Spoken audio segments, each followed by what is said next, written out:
This is Dr. Andrew Jones. In this edition of Veterinary Secrets, you're going to learn how to quickly stop dog barking.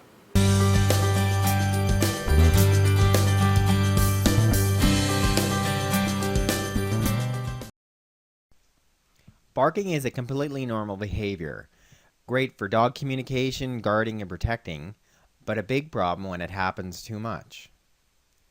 Finding the cause of the excessive barking is key. It can be with play, giving a warning, anxiety or fear in response to the doorbell, or just keeping visitors off your property or just from boredom. Here's a picture of my dog Jessie, who loves to bark. Some dogs will bark in a confined space, such as in a kennel. They might bark being outside in response to other dogs, or just in response to environmental noise, such as cars or people talking.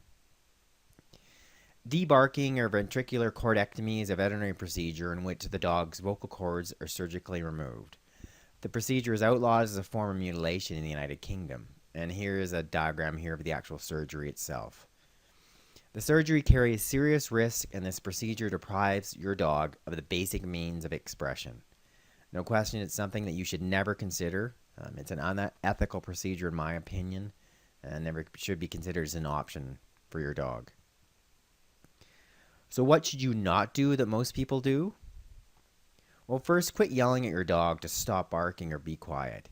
In fact, this may actually lead to more barking.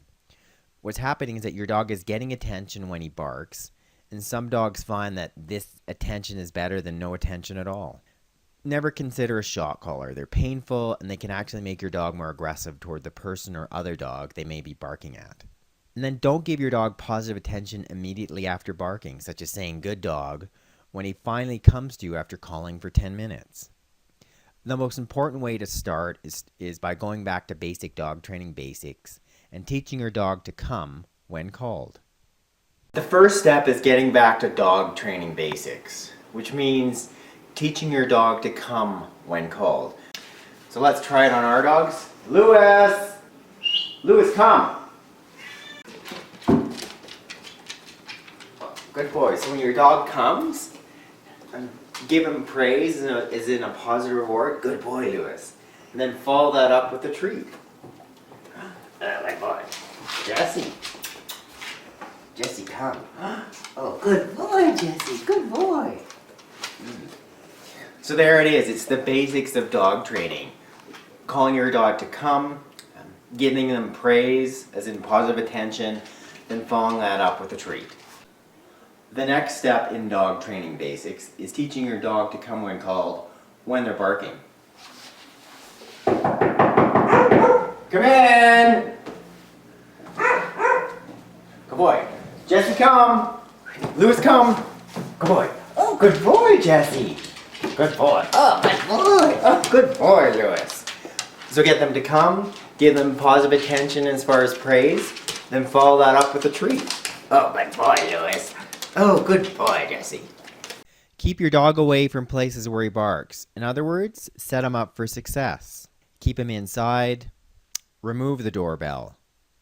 Never let your dog bark constantly while being outside.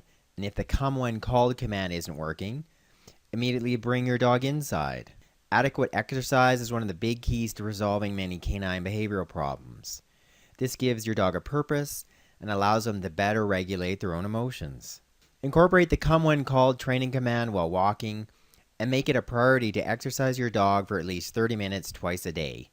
Having them retrieve or run at this elevated heart rate helps them produce calming, sedating hormones that can lead to less barking. Bark spray collars, such as the citronella spray collar, can be helpful if your dog resists training and is outside unsupervised for short periods of time. A type of therapeutic touch called Tellington T-touch may help your barking dog.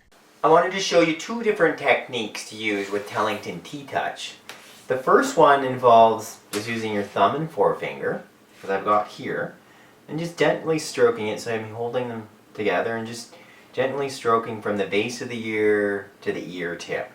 From the base of the ear to the ear tip. And it's something that you want to first do when your dog is relaxed, before he's very anxious and barking. The next technique with Tellington T-touch is following that same pattern but making gentle circular motions starting from the base of the ear to the ear tip, as I'm doing here with my thumb and forefinger on Jesse's ear. It's a great way to naturally calm your dog, especially when he's very anxious, such as hearing a siren and he's starting to bark. There's a couple different anti-anxiety supplements I want to discuss. One is a combination of different herbs, including melatonin, kava, chamomile, valerian, St. John's wort. It can be sold under a number of different brands. I've seen it being sold under a brand called Compet. The other very common over-the-counter natural remedy you can use is just Bach Rescue Remedy here, which is a flower essence. Wonderful remedy which I use on my kids, myself, as well as my pets. And it's just as simple as taking out 10 drops, pulling out a dropper full. So either giving it ahead of time if your dog is anxious, such as going to going to your veterinarian or something, or if you know that a thunderstorm is coming, you can head it off as far as that potential barking and noise phobia. Or secondary, when he is especially anxious, going ahead and using something natural like the Bach Rescue Remedy.